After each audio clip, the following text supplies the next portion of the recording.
మనకి చిన్నతనంలో మా చిన్నతనంలోనే తర్వాత కూడా మా ముందు తరాల్లో కూడా కొన్ని తరాల వరకు చిన్నపిల్లలకి ఈ పద్యాలు నేర్పేవాళ్ళు.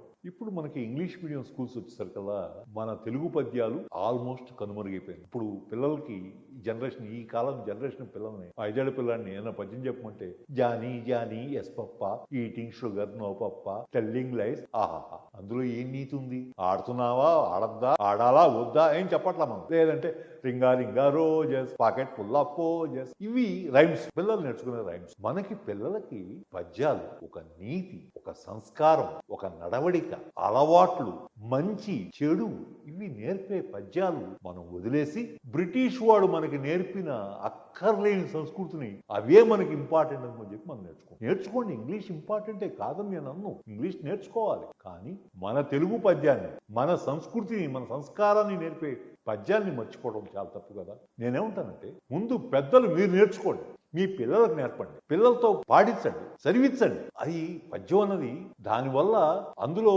ఆ పద్యంలో ఉండే నీతి వాళ్ళకి అర్థమయ్యేలా చెప్పండి. దానివల్ల వాళ్ళకి సంస్కారం అలవాటు అవుతుంది. అందుకని మా బాలుగారు మా టీవీలో పాడాలని ప్రోగ్రాం చేసాం. అప్పుడు ఆయన ఈ పద్యాల సబ్జెక్ట్ నేను తీసుకొని ఎపిసోడ్కి ఒక పద్యం చెప్పి ఆయన ఒకటే ప్రార్థించేవారు, అందరినీ ఒకటి చెప్పారు, పెద్దలు మీరు నేర్చుకోండి, పిల్లలకు నేర్పండి, పద్యాన్ని బతికించండి, మన తెలుగును కాపాడండి. ఎప్పుడు 2003లో చెప్పిన సంగతి ఇది. అప్పటి నుంచే ఆయన చెప్పేవారు. పద్యాల మీద అంత అనురక్తి ఉన్నాయని మనం కూడా పద్యాలు నేర్చుకుందాం, మన పిల్లలకు నేర్పుదాం. సుమతి శతకంలో ఒక పద్యం నేను చెప్తాను. సుమతి శతకం రాసిన ఆయన బద్దెన మహాకవి. ఆయన పేరు భద్రభూపాలుడు అంటారు. 12వ శతాబ్దానికి చెందిన ఆయన. సుమతి అంటే సు అంటే మంచి, మతి అంటే బుద్ధి. మంచి బుద్ధి గలవాడా, మంచి బుద్ధి గలదానా, ఎలా అబ్బాయి అయితే మంచి బుద్ధి గలవాడా, అమ్మాయి అయితే మంచి బుద్ధి గలదానా, ఈ పిల్లలకి అలా నేర్పుతూ ఉండేవాడు. ఏదైనా సరే శతకం రాసేటప్పుడు ఆ రోజుల్లో వాళ్ళు ఏం చేసేవాళ్ళు అంటే స్త్రీతో స్టార్ట్ చేసేవాళ్ళు. అదే కాకుండా వాళ్ళకి ఇష్టదైవం ఎవరున్నారో వాళ్ళకి అంకితం ఇస్తూ చేసేవాళ్ళు. ఆయన సుమతి శతకం రాసేప్పుడు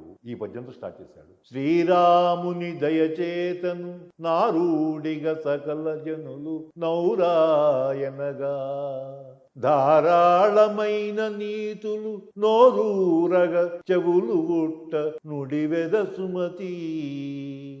ఆయన ఏమంటాడంటే నా ఇష్టదైవమైన శ్రీరాముడి అనుజ్ఞతో, ఆయన అనుగ్రహంతో మీ అందరికీ మీ హృదయం ఆస్వాదించేటట్టుగా, నోరూరగా అంటే ఆ రకంగా హృదయం ఆస్వాదించేటట్టుగా, వీణుల విందుగా ఉండేటట్టుగా అనేక నీతులు నేను మీకు అందించబోతున్నాను. ఈ నీతుల్ని రాబోయే భావితరాల వారు కూడా ఎన్నో విధాలుగా దీన్ని చెప్పుకుంటూ ఉంటారు. అందరికీ ఉపయోగపడే నీతులు మీకు అందిస్తున్నాను అని చెప్పి ఆయన చెప్పాడు. పెద్దలందరూ పద్యాన్ని నేర్చుకోండి, మీ పిల్లలకు నేర్పించండి. నమస్కారం, మీ దావులూరి రాజేంద్ర ప్రసాద్.